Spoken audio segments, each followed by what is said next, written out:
Recently, a Des Moines teenager arrested. Is she a prostitute or a victim? We're also going to talk about Iowa's HIV criminalization law, which is deemed unworkable. We're going to talk also a little bit about the Boy Scouts and the throes of change that they are going through. My guest is attorney Joseph Glazebrook and also Sean Strub with the Cero Project from New York City.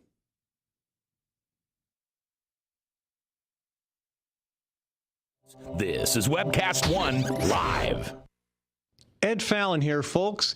Gateway Market and Cafe is your locally owned source for specialty groceries. Enjoy chef-crafted, prepared foods, artisan baked goods, organic produce, specialty cheeses, and hand-selected wines and craft beer.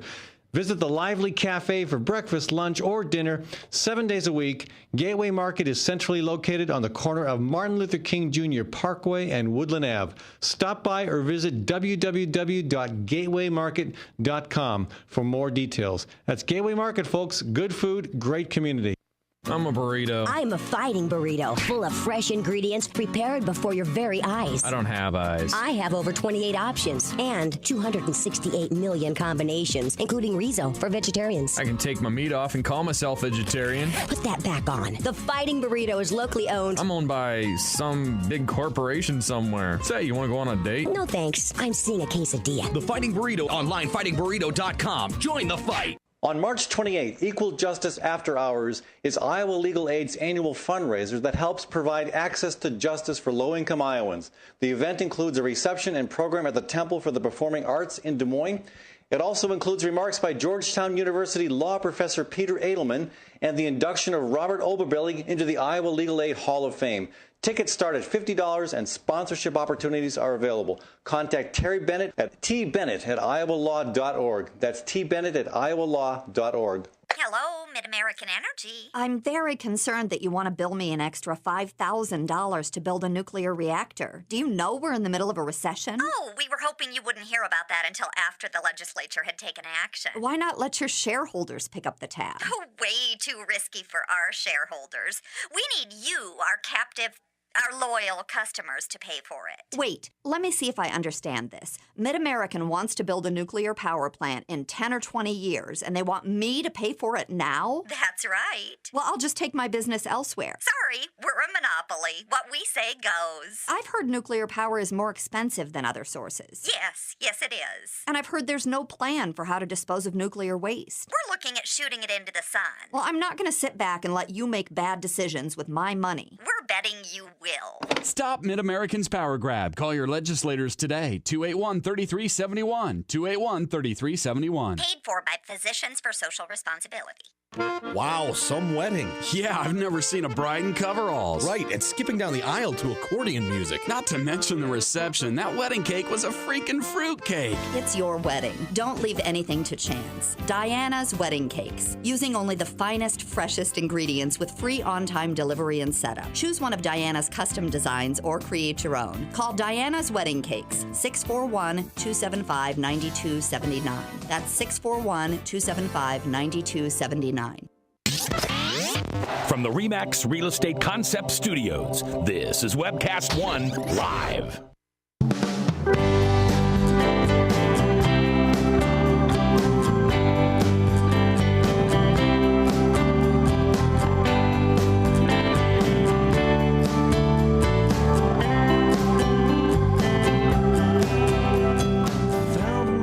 Welcome to the Fallon Forum today, folks. Broadcasting here from the Webcast One live studio in the Skywalk across from Palmer's Deli. If you're walking by, wave.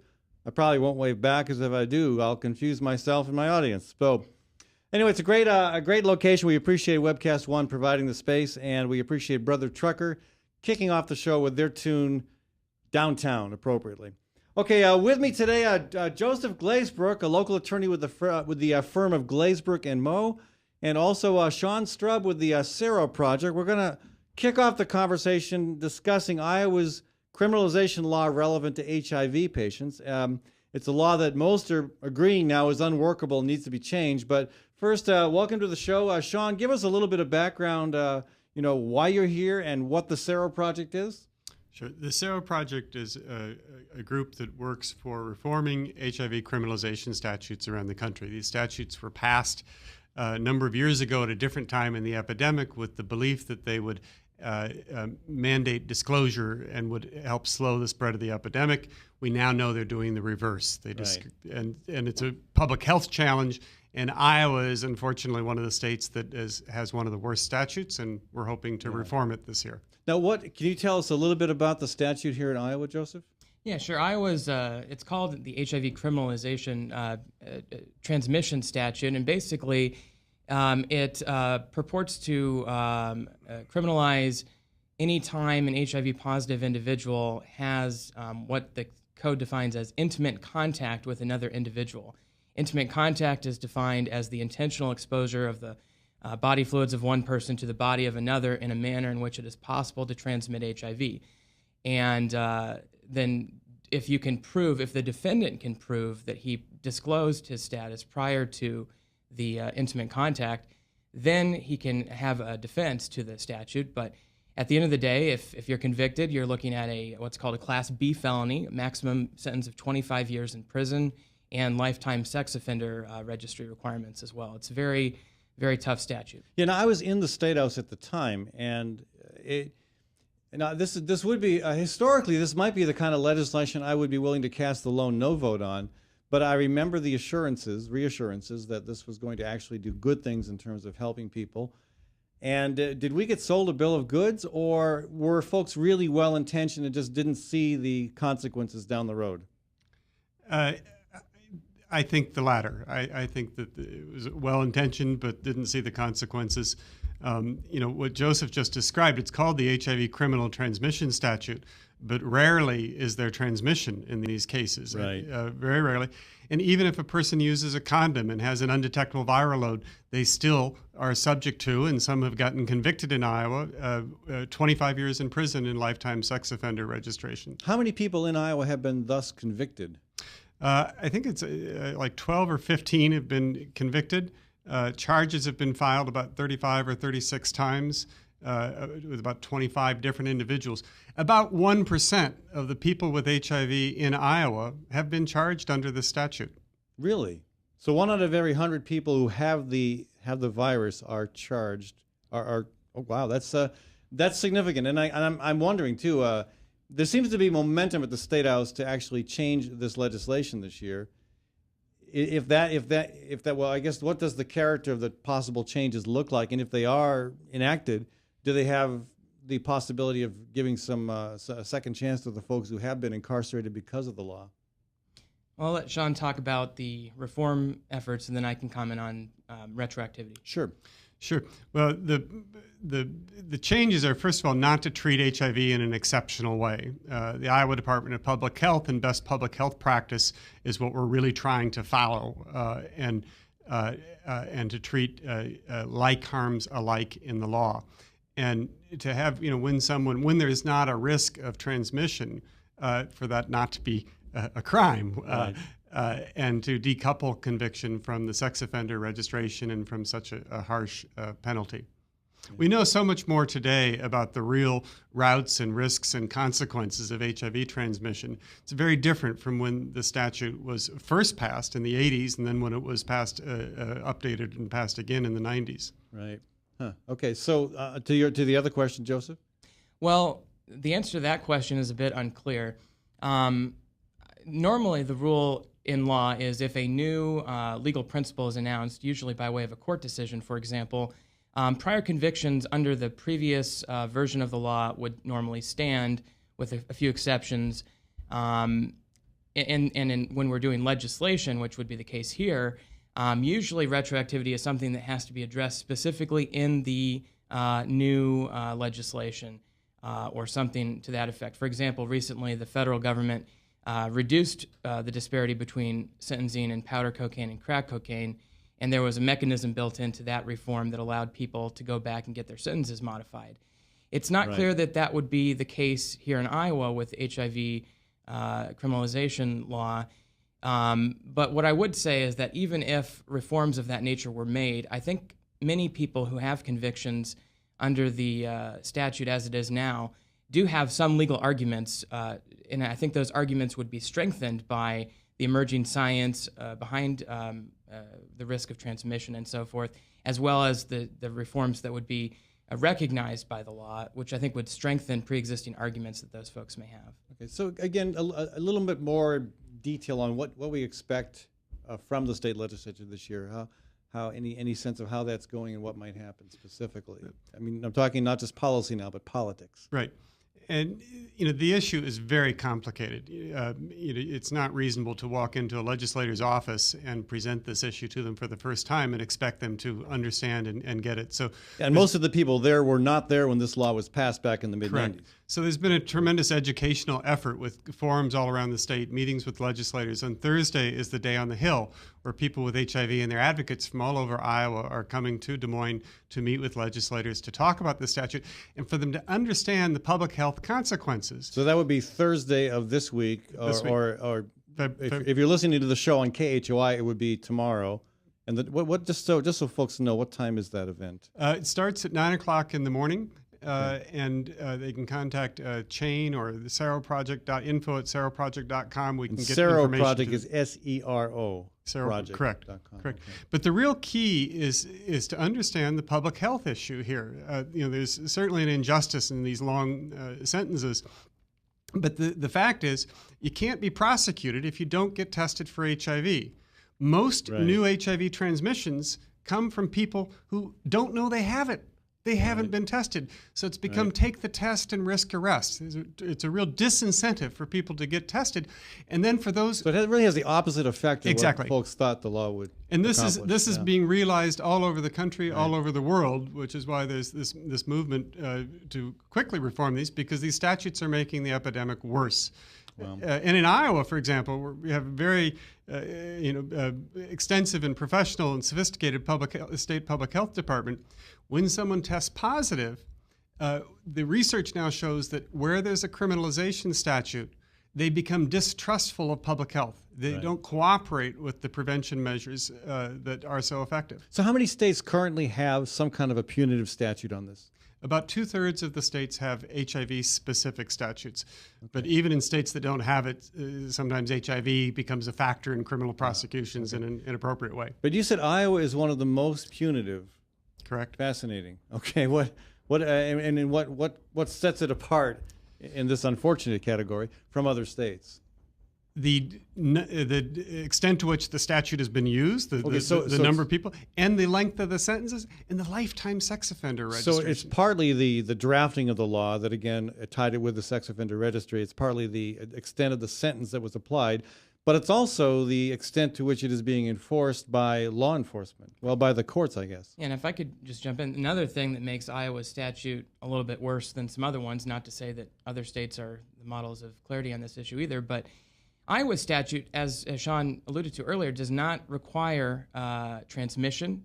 It doesn't require intent to transmit. It merely requires intimate contact while you're HIV positive. So it's very easy to for a zealous prosecutor in some county, for example, to have a set of facts that could conceivably fall into that statute, which in many other states wouldn't have a chance. And have we seen zealous prosecution here in Polk County?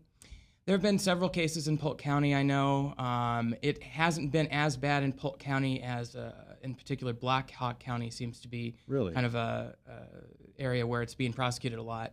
A county attorney who has maybe an incomplete understanding of the problem?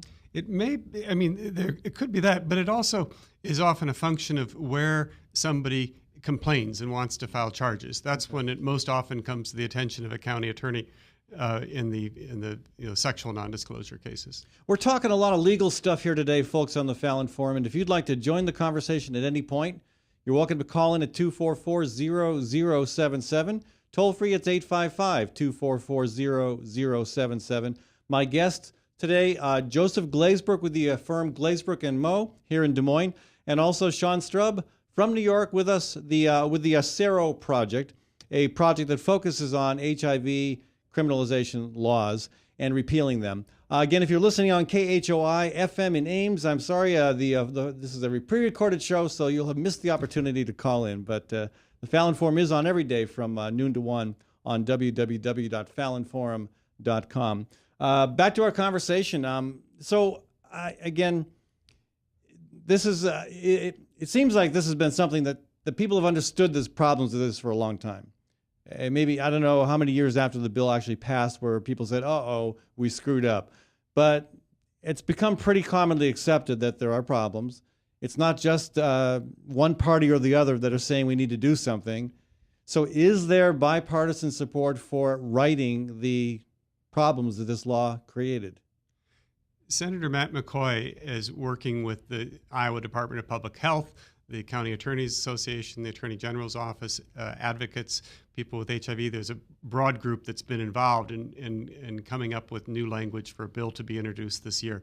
And I think we will see bipartisan support for it. You mentioned it's not a one party or the other issue. It's not a liberal conservative issue. It's a public health issue, and it's about the informed and the uninformed. No one can look at this statute and how it's been applied and not come to the conclusion something has to be done about it. Now, not all of HIV cases are in gay men. Right. I'm not even sure what the numbers are. I suspect not even the majority. I don't really know what the breakdown is.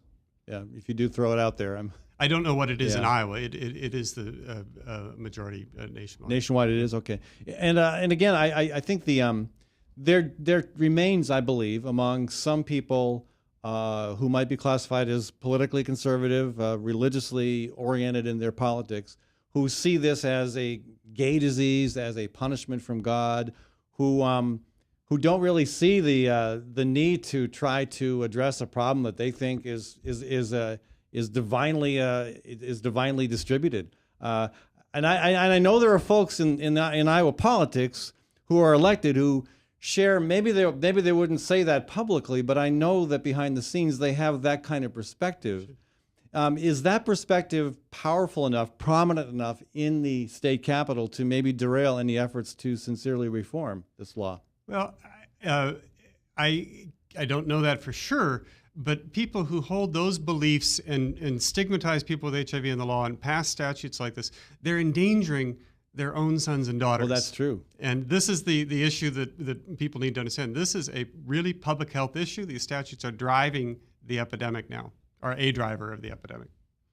Yeah, and as far as my take on the politics of it, again, as Sean mentioned, this is not a partisan issue. This is a public health issue.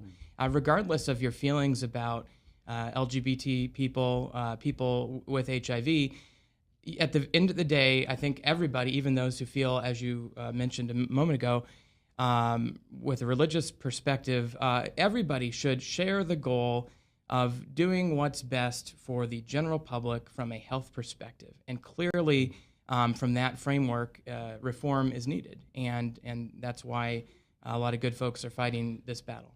Yeah. And Iowa has one of the highest percentages of what we call late testers, people finding out they're HIV positive late in the course of the infection, showing up in an emergency room sick. It's like 43 or 45%. So we need to do things that make it easier. Why is that? What is it about us that we aren't being more proactive? Well, stigma is the biggest obstacle to people getting tested. And the stigma here in the Midwest, which is, again, maybe more socially conservative and restrained, might be seen as might be a bigger deterrent here than in some other parts of the country. Is that I think in a fair areas assessment? In areas where it's sparsely populated, in rural, small town areas with real strong evangelical community, I think the stigma is significantly worse. Yeah. And the statute, of course, contributes to the stigma substantially. I mean, it's one thing to be an HIV positive individual, but it's another thing to have a Class B felony conviction for basically being an HIV positive individual. I mean, this statute isn't about stopping transmission, even though that's what it says in the title. Right, the sure. statute's about making it tough for HIV positive people to have a life. It's targeting HIV positive. And again, you would concede, though, that that was not the intention in the original. Maybe it was for some people. I don't know, but again, I remember it wasn't presented that way. Right. Yeah. Actually, what will, I think, become clear in time is that you'll see groups like ALEC and so on who were behind these statutes initially, but it was a real deception because in many legislatures they were passed without any opposition at all. People believed they were doing the right thing. But what's happened now, I'm actually a native Iowan. I live in New York, but I'm a native of Iowa City. Every person with HIV in Iowa is now one disgruntled ex-partner away from finding themselves in a courtroom. Wow. Anybody can go and say, you didn't disclose, prove that you disclosed. And so that's, one of the challenges with it. Seems like a potential landmine, or a gold mine rather, for lawyers, Joseph. Well, and there are some cases out there that are pending challenging the law and trying to have some interpretations that would be favorable, make it a little tougher to prosecute. One such case is currently pending in the Iowa Supreme Court that I'm involved with. There's another case that's currently pending in district court in Waterloo that could see some things happen there as well. So there's some legal issues that are interesting, but at the end of the day, the best thing to do from a public health perspective is to just have the legislature reform the law. Folks, we're talking with Joseph Glazebrook with the law firm Glazebrook and Moe here in Des Moines, and Sean Strub, formerly of Iowa City, lives in New York and works with the Sero Project. We've been talking about the HIV transmission criminalization law, which is under attack, and rightfully so. There seems to be bipartisan interest in changing the law. You are welcome to call in at any time, 244-0077. We are going to shift gears here and talk about some other legal matters. I want to discuss the case involving a teenager arrested. The question on people's minds is she a prostitute or was she merely a victim?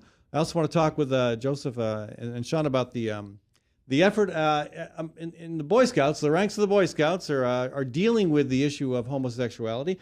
And I also want to talk about the issue of homelessness here in Des Moines, where homeless encampments are being served with eviction notices.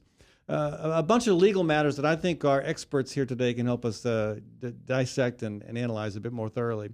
But one last question on the HIV transmission law. Where is Governor Branstad on the issue? Do we have any idea? I expect that Governor Branstad will follow the lead of public health professionals and best public health practice. That's generally been the tradition in Iowa. Iowa has an exemplary public health department, and they've been advocating for reform of this statute, as most public health professionals have been, because it takes away their tools to control the epidemic. So. There's not a bill yet introduced. It will be very soon.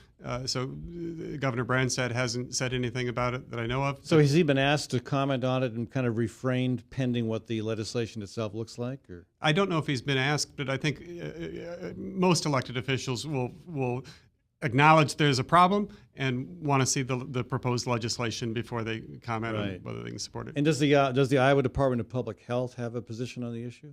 They advocate modernizing the statute. They say the statute is a problem. That is Governor Branstad's administration, so perhaps having the Public Health Department weigh in on it will help encourage him. So. And that's the perspective of the public health professionals, and the federal government and the National HIV/AIDS Strategy, UNAIDS, International Planned Parenthood Federation.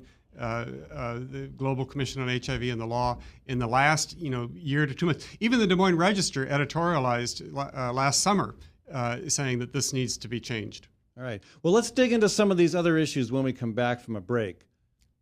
Folks, I want to thank Physicians for Social Responsibility and the Iowa chapter of the Sierra Club for sponsoring the Fallon Forum. I also want to thank Gateway Market for sponsoring this segment of our show. Gateway Market, of course, at 20th and Woodland in the Sherman Hill neighborhood. It's my grocery store. It's also a great cafe. I've had some fantastic evening meals there. One of my favorite places to go for Sunday brunch. Sit by the fire, Eggs Benedict. It's all good. Check it out, folks. Gateway Market and Cafe at 20th and Woodland in the Sherman Hill neighborhood. Our local grocery store where they keep the money here in the community. We'll be back in a few minutes.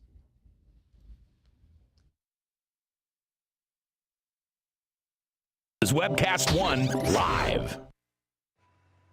Drug and alcohol addiction slowly steals a person's identity, tearing away pieces of their life little by little until one day it seems like the hope of a happy future is gone and there's no chance of getting it back. Here at St. Gregory Retreat Centers, we can assure you that there is hope. Our unique approach to recovery begins with the understanding that the dysfunction and damage caused by addiction can be overcome, not just dealt with. Don't let another day go by. Call St. Gregory today.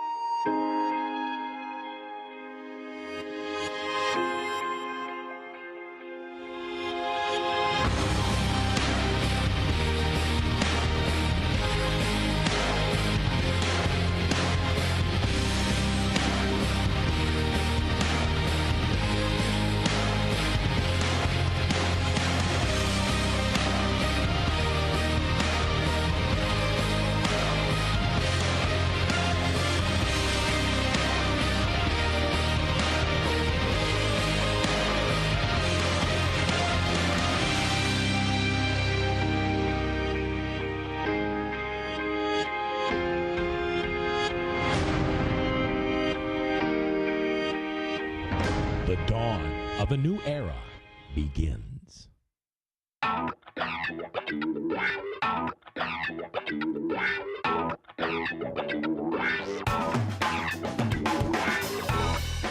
Well, good morning. This is the 7th of June in the Lord's year 2010, and this is day 1 of webcast1live.com. We will begin with Max World Live with my special guest, Tom Coates. In just a minute, there's Tom. Wait. Howdy. And we will be live for the very first time on Webcast One Live.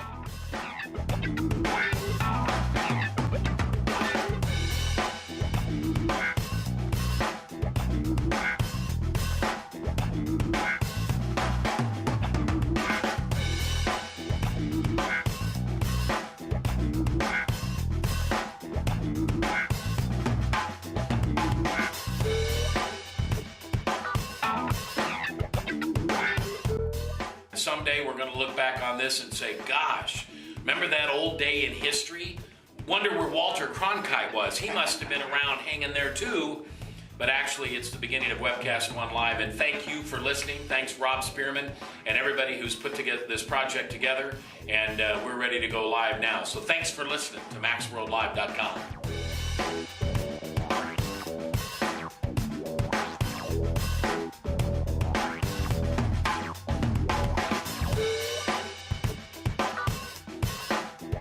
I can't tell you that it's going real well from time to time, but it is going, man.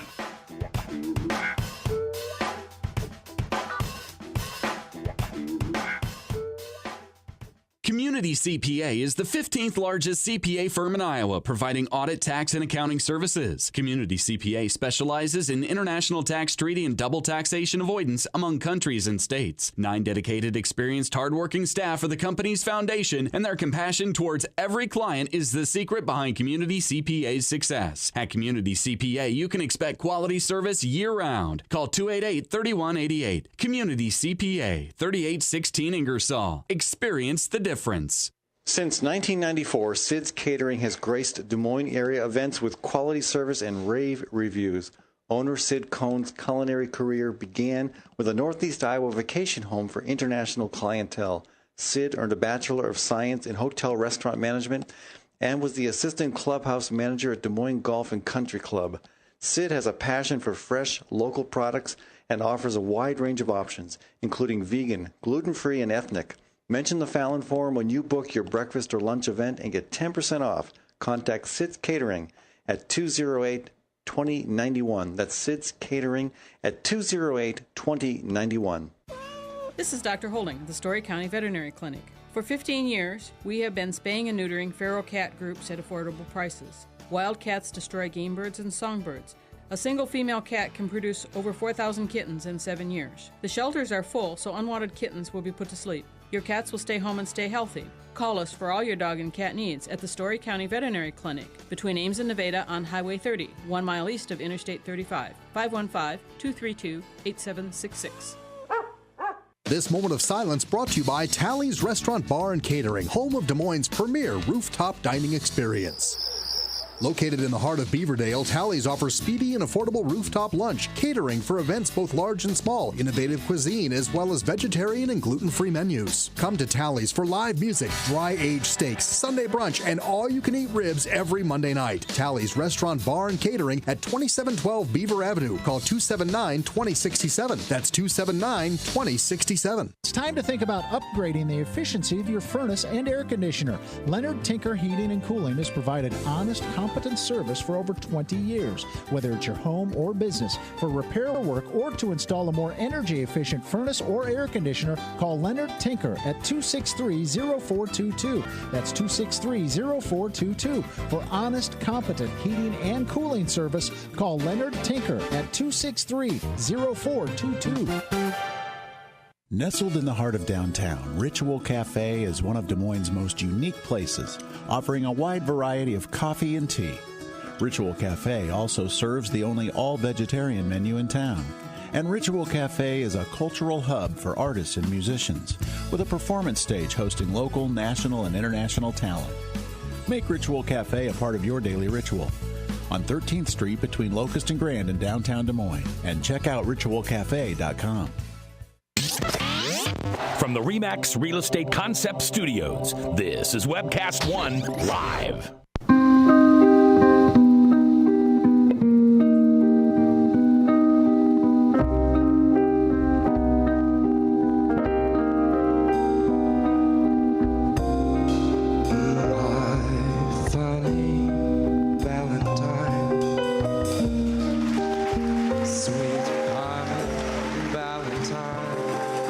Welcome back to the Fallon Forum. My guest today, Joseph Glazebrook, with the firm of Glazebrook & Moe, and also Sean Strub with the Sero Project. We've been talking about the Iowa's HIV transmission criminalization law, but we're going to switch gears here because when you've got legal minds in the audience, you want to milk them for everything you can. And I have a lot of respect for Joseph. He's done right by me a couple times, so I appreciate having him on the show here. I know you're getting busier all the time too, including one of you. I guess you said you were working on one of these HIV cases. Mm-hmm. Folks, if you'd like to join the conversation in any way, shape, or form, you're welcome to do so at 244-0077-244-0077. Again, if you are listening on KHOI FM out of Ames, this is a pre-recorded show, so ignore the suggestion to give us a call. Or tune in live in the future from noon to 1 every day, Monday through Friday, on the Fallon Forum website. That's www.fallonforum.com. And of course, if you are listening live, you can always email me as well at fallonforum@gmail.com. Okay, the next case I'd like to discuss here, this has gotten some attention recently. It involves a 17-year-old girl, well, I'm going to say girl, 17-year-old girl, arrested on prostitution charges. And the question being kicked around in the media and in various cafes and restaurants as people are concerned about this is, should she be tried as an adult or is she a victim of human trafficking? So Polk County prosecutors and her defense attorney are disagreeing on that question. And so it has come down to this, that a juvenile court judge has been asked to decide between them to determine whether or not this teenage girl who claims that she was forced to perform sex. She was forced to commit these acts of prostitution by someone, whether she should face charges as an adult or whether she was actually a victim of human trafficking. That's the conversation happening. A little bit more background, apparently. According to the article in the paper last week, an officer called a phone number listed on a website, and he was offered sex for $100 at a motel in the north side of Des Moines. And that's what the police report says. And once the teen was, and this teen was involved, and once she was arrested, she told police that she was being forced into prostitution and was involved in an abusive relationship, according to the report. So now that's her story. That's the story the defense attorney is backing. Polk County Attorney John Sarcone is filing a motion to prosecute the teen as an adult. Again, there has been some conversation in the media about this, including an interesting letter by Ryan Hurl, who writes, Polk County Attorney John Sarcone is taking the low road by filing a motion to prosecute a 17-year-old girl as an adult.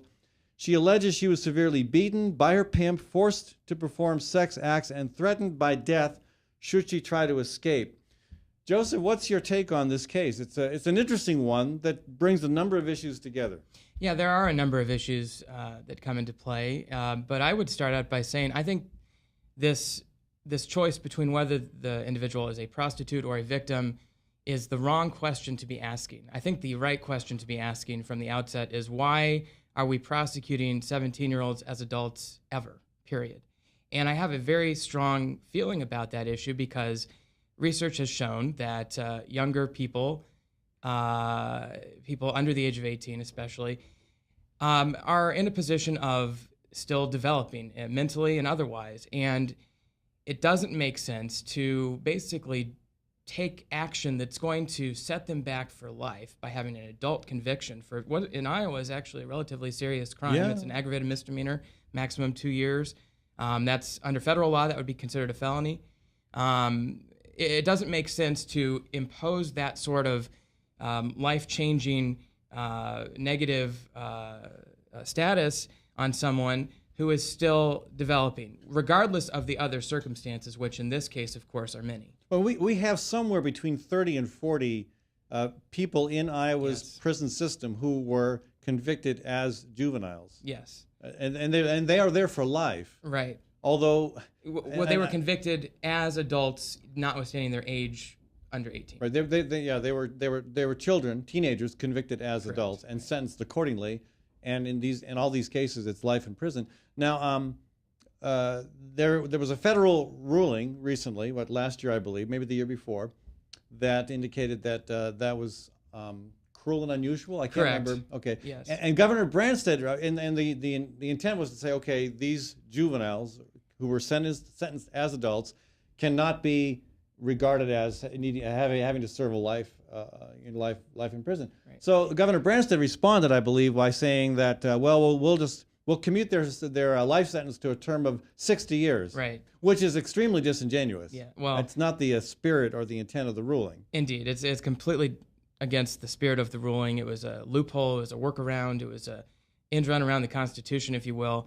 And it's highly unfortunate because, again, these people who've done some bad things, some of these young people, murder and some other things, but do they deserve to have their entire life taken away because of something that happened when they were still developing mentally, or because of the circumstances that caused their childhood to be as it was? Now, that's the bigger issue that is in the context of this case. But in this case, we have some additional factors. We have the suggestion that the defendant in this case was being coerced or perhaps even physically beaten by another individual. Or threatened with death too, possibly. Correct, and being forced into this situation.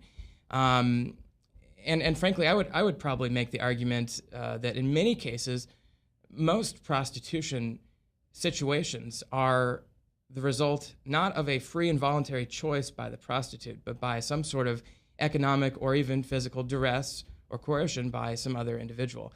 And in some cases, a substance abuse problem is involved. Absolutely. And the point is, why are we treating people who need assistance or help as criminals to be chastised and to be thought of as less? Why are we not trying to help these people rather than punish them? Well, and the other issue is the human trafficking question. And I want to talk about that a little bit, but I want to give Sean a chance to jump in if you have got something to add there, Sean. Sure. Joseph really hits the nail on the head. The question is about prosecuting juveniles. What kind of legal system, justice system do we want? You can look around the world and you can see places where they do treat teenagers and children harshly. Libya, Iraq, Iran, Syria. There are all sorts of places that treat teenagers or if they get uppity in some schools in some countries, they're killed. But then you can look at secular democracies that generally do not. In Western Europe and in Scandinavia, they have a better way of handling offenses committed by teenagers. And of course, the real question is, who's the person abusing her? Who's the person exploiting her? Who's the person who was paying her it seems like law enforcement resources would be better spent pursuing them than prosecuting a 17-year-old. Now, human trafficking was legislation I worked on years ago, and then after I moved on, it ended up passing. A statute was enacted to make it a crime to traffic somebody in this manner, and I right now in the service, I mean, I'm trying to be as objective as possible. I don't know for sure whether she is using that as a possible alibi, or whether she legitimately was part of this scheme. I'm inclined to believe that based on my own personal experience, having lived in a neighborhood where prostitution was very common, and I would go out and talk to prostitutes face to face. I would actually go out and register them to vote. I thought that was probably the best thing I could do, was to get them registered to vote. But I would also talk with them, and a lot of them were there for horrific reasons, and you cited some of them. And so it's not at all beyond my ability to imagine that they are somehow being, this gal in particular might be corralled, threatened. I mean, worse things have happened. More bizarre stories can be woven, and so I don't know whether, if this does come down to a case of human trafficking, will that statute that was passed fairly recently have any applicability? Ed, it will. The article talks a little bit about this, but one defense that an alleged prostitute has under the statute, I believe, is to affirmatively show that the individual was a victim of human trafficking, and if they can show that, then there's a procedure in Iowa law to allow them to avoid a conviction for prostitution. But this kind of actually is similar to the previous discussion we were having, because it's yet another example of where the defendant in a criminal case, the burden is switched to the defendant from the state, okay? So in the HIV criminalization case, it's the defendant's burden to prove affirmatively in court that he disclosed his status to the partner. So rather than being innocent until proven guilty, you're basically guilty until you can prove you're innocent. In this case, it's similar. It's the prostitute is guilty unless and until she can prove she was a victim of human trafficking. Right. And I think it should be the other way around. So, why is John Sarcone choosing to take this direction, do you think? You would have to ask Mr. Sarcone, but... Oh, I knew you'd say that. But that being said, I think I would be comfortable saying that he does have a certain worldview, I think, and I'm trying to be as respectful as I can, that encourages prosecuting everything that he can find that he believes is inconsistent with the perfect society. He thinks the answer to crime is prosecution, and I don't think that is correct. I think the answer to crime is addressing the cause of crime as opposed to the symptom of crime. Whether it's a prostitute or an Occupy protester. Sure. Anyway, let's switch gears, shall we? Sure. We're talking about, it seems like today we're talking about sex and the law, one way or another. And I guess the next item I wanted to get your take on, gentlemen, is of the same genre. It is the question of the Boy Scouts of America. Hard to know where they're going to go with this, but they are discussing, they've really been forced to confront the issue of homosexuality. And I think it's anybody's guess as to where this actually might come down, but I suspect that they're going to do the right thing in the end because their survival may depend upon it. What's your take on the situation? Well, I think what they're going to do is they're going to shift the decision to the local councils. So it will turn what has been sort of a national battle into local battles, and about 70% of those local councils are sponsored by faith-based organizations. Some of them support openly LGBT scouting, and some of them don't. But the Boy Scouts problem really should be focusing on the abuse situations that they have from people who are ill and need help, not on some of the finest citizens in society. These openly gay scouts who display such courage, and scoutmasters, such courage and leadership, and are so exemplary. They're not doing this by choice. They're doing it because they're losing funding. Their major corporate sponsors and others are realizing this is a different day and era in America, and discrimination is not right. And I mean, I don't remember the original case that set this whole conversation off. I don't remember whether it was a scout that was denied participation in the Boy Scouts because he was gay, or whether it was a scout leader who was prevented from continuing in that role because he or she was gay. It was James Dale. You not only know the case, you know the name. Very good. Well, he actually he knows the person. Okay. He worked for my company in New York for about 8 years, all through the case, and he was an Eagle Scout. And I can tell you from my own personal acquaintance with him, he is an Eagle Scout in every way. I mean, the Boy Scouts should just dream of having such a spokesperson who lives his life with such integrity and courage and leadership. And did he come out as a gay man while he was a scout? Yeah, while he was a scout, and he got kicked out. The case went to the Supreme Court. How old was he at the time? 20 or 19, maybe. I'm not sure. He'd still be a scout at age 20? He was an Eagle Scout, so I'm actually, and I'm thinking of when, and I don't know when he was kicked out versus when the case went there. I made it as far as star, so I never got to that point. I was a Weeblo Scouts, and he lost the case at the Supreme Court. The Supreme Court ruled that private organizations have the right to, and Joseph can describe this better than I, in their own private domain to discriminate as they choose. The issue becomes when they're using, public facilities, right. Schools and. Sure. Yeah, I mean that makes perfect sense. I mean, I am passionate about the First Amendment, about freedom of speech, and if the Klan wants to come and protest down at the corner of my block, I'm for that. I'm absolutely, obviously against their message, but I'm for their right to say that. And I guess I would say I'd be for the rights of any organization to discriminate against anybody it wants. I think it's a bad idea. And I guess the issue is there public money involved? Is there a public facility involved? Is there some way in which my tax dollars are being used to allow an organization that really is, fomenting a negative, hateful message even to be able to, do what they want to do at my expense.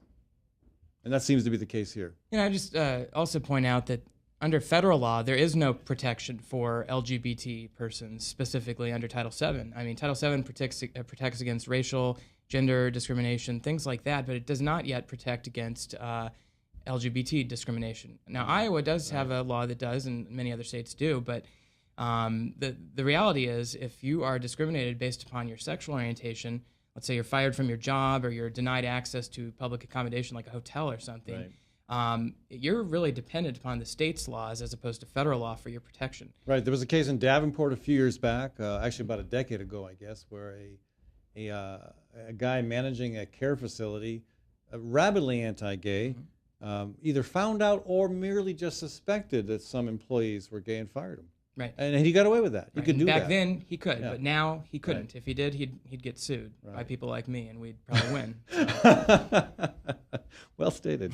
Again, it was a Boy Scout, an Eagle Scout, that kind of got this whole conversation going, and right now it looks like the national organization is going to punt the issue to its local chapters. And so individual Boy Scout troops may decide to allow gay youth to enroll. They may also decide to allow gay or lesbian leaders to participate in as adults, or they may not. Right. And it's actually, they already have them there. It's a matter of whether those gay scouts and scout leaders can be open, whether they risk getting kicked out if somebody finds out.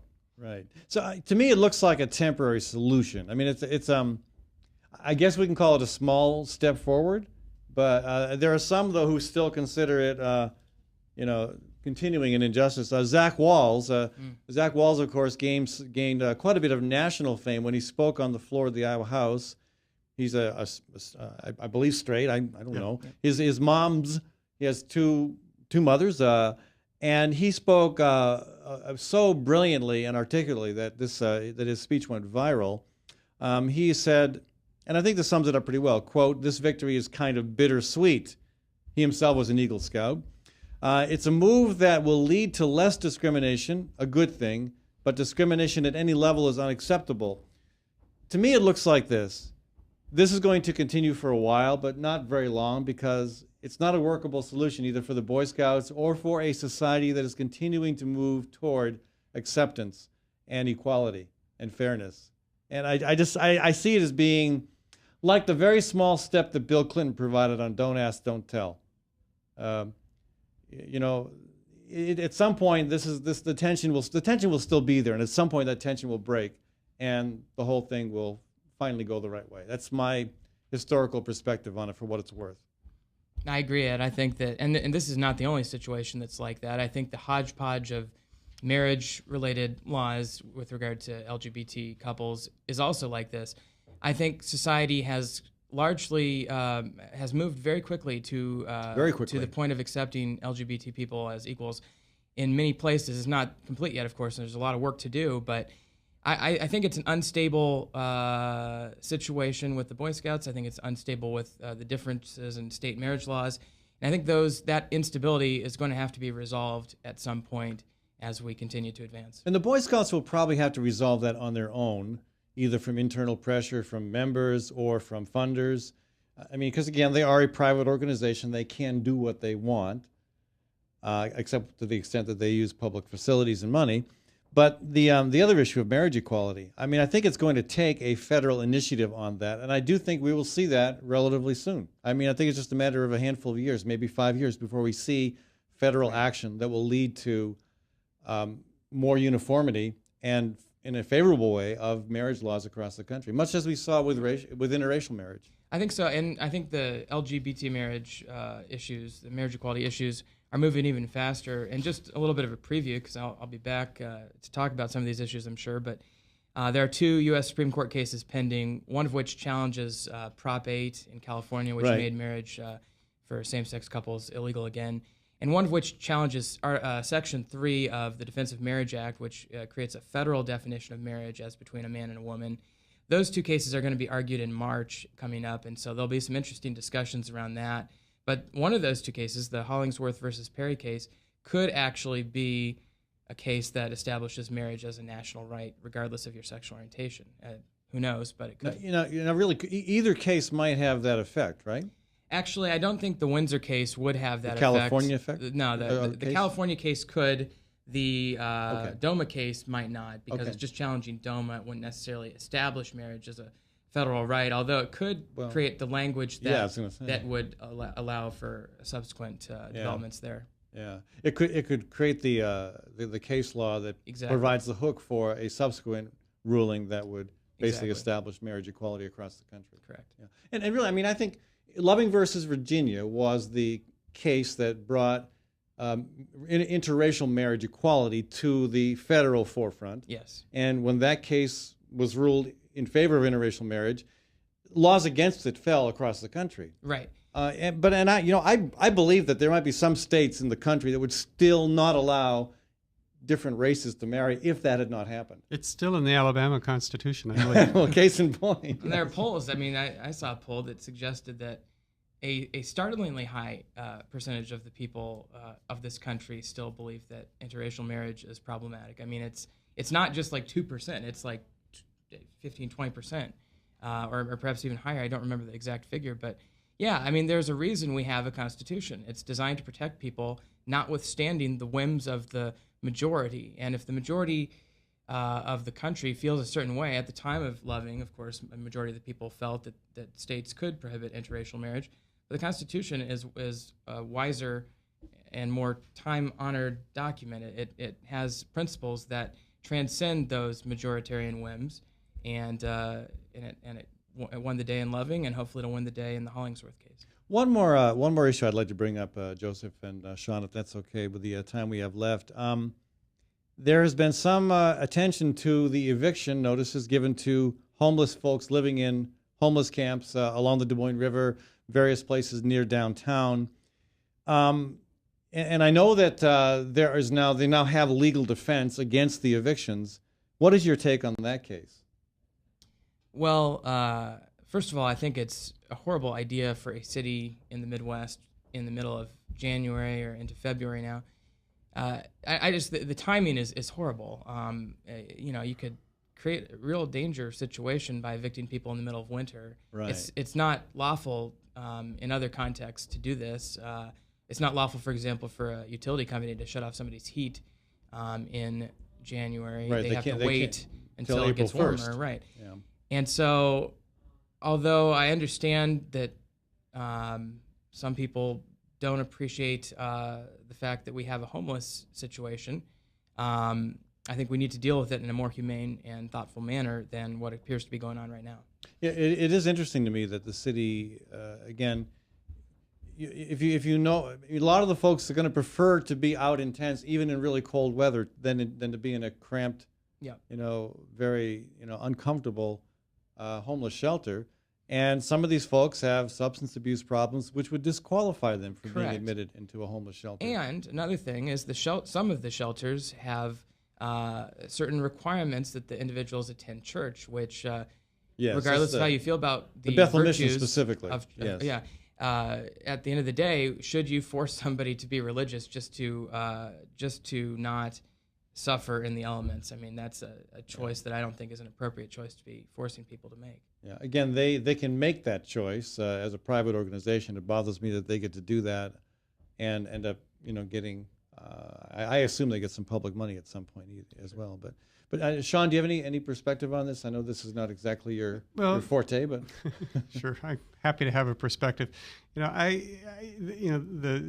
evictions should be happening with the political and public policy leaders who haven't put the effort and resources into addressing homelessness here and elsewhere. So you're saying we should evict the mayor and city council people from I don't know. their homes? I'm not going to say exactly who's responsible. That's what I thought I heard. But that would be a story. I tell people when thinking about homeless is to think of your next door neighbor who lives right next door to you, and think if they had a medical calamity or if they became ill with an addiction and they ended up homeless, would you be willing to help them, your next door neighbor?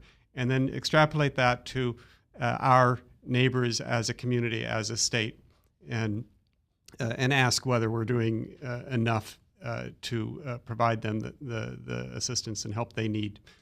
We had a gentleman here in Des Moines a few years ago. I say a few years ago, it means a little bit over a decade, who had been homeless, lifted himself up, and again, he had some help. As Tom Harkin has said about public assistance, it's a hand up, not a hand out. And this gentleman took advantage of the various hands up that were extended to him, got a job, got a place to live.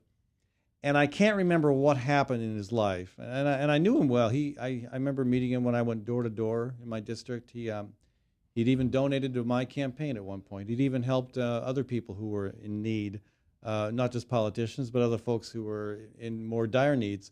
Became a very active member of the community. And then it all fell apart for him. I can't remember whether he lost his job first or his house or what demons took a hold of him, but he ended up committing suicide. And I just think, there are so many people like that who all they need is the right circumstances to bring them back into a functioning, productive, situation. And then maybe some additional services and considerations once they get there, because they are vulnerable. They've got a history of being at risk when circumstances go the wrong way. So I think I wonder how many. I mean, again, folks living under bridges. Obviously, that's not an ideal situation, but that's where they're at, and maybe we help them. We help them get beyond that through compassion, through the kind of support and direction they need. But again, I'm thinking logistically about it. I've done enough outdoor camping myself. I've done enough camping in the winter, in fact. Once when it was 11 below zero. So I know a bit of what it's like. And I also know that once you get your tent in the ground and you get it insulated with leaves or straw or who knows what around the base where you get those stakes driven into the earth freezes, it's going to be really, really hard to get it out without tearing that tent this time of the year. And more to the point, if you go to relocate, you're not going to get that tent back into the ground. Those stakes aren't going to go. Again, I'm intrigued by the suggestion that maybe we should issue some eviction notices to insensitive city officials who somehow think this is the right solution. But I'm hoping they back off. I mean, I appreciate the Iowa Legal Aid coming forth and defending these people. That's very. It's important that they're doing that. I would hope that the next step is the city says, okay, whoa, we overstepped our bounds. We didn't think this through. Mistakes. Sorry, we'll back off. I'm hoping that happens. We'll see if it does or not. Anyway, any final thoughts on this particular case? Yeah, I mean, these are people who are struggling to find stability in their lives, and to come in and evict them is destabilizing their lives. Further destabilizing their lives.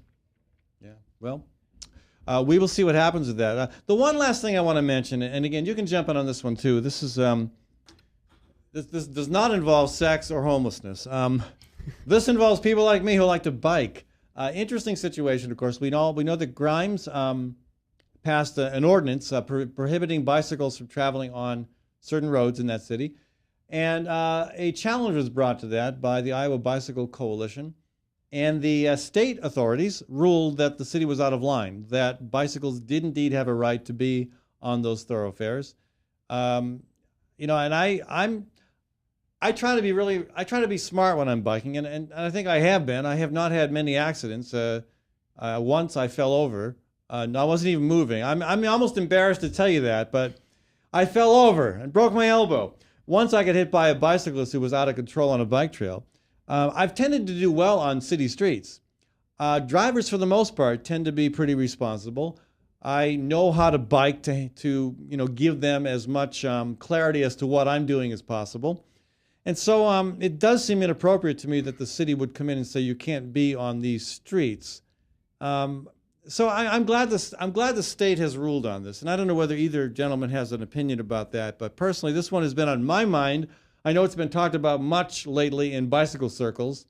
I know it pits local authority against state authority, and personally, in this case, I think the uniformity provided by the state's ruling to me makes a lot of sense. I don't have a strong opinion, but I would say that I think anything we can do to reduce the dependence on automobiles and so forth is good. And I think we need to expand bike lanes, especially because I think that helps everybody understand the rules of the road and where people are at. Bike lanes make so much sense because they provide that visual separation between vehicular traffic and bicycle traffic. One problem this time of the year, I'll tell you, is that a lot of those bike lanes are pretty much occupied by snow, salt, and sand. Yeah. And even during warmer months, when you don't have those issues, that tends to be where the sticks and the glass and the rocks tend to congregate because of the domed nature of a lot of roads.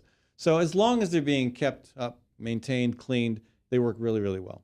Anyway, that's another topic. We'll talk more about that sometime. But again, I do appreciate the Attorney General's ruling on that matter. And, for the most part, city officials in Grimes have been pretty cooperative about dialoguing on this in a responsible manner. Again, my biggest concern out there on the roads, folks, is, there are a few bad drivers. Many of them are young, white males driving big pickup trucks.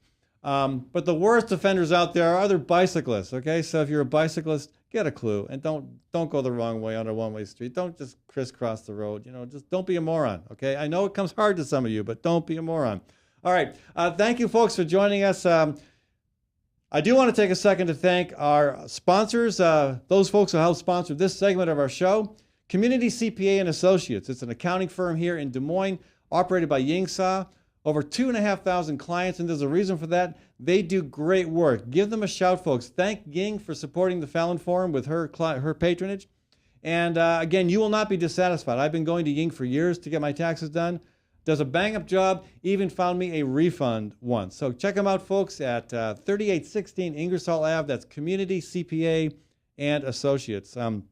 I want to thank my wonderful producer, Maddie Arrington. I want to thank Webcast One Live for providing the studio for this show. And I also want to thank one other sponsor, Story County Veterinary Clinic. This is an operation run by Kim Holding. She's got 32 years of experience providing veterinary services.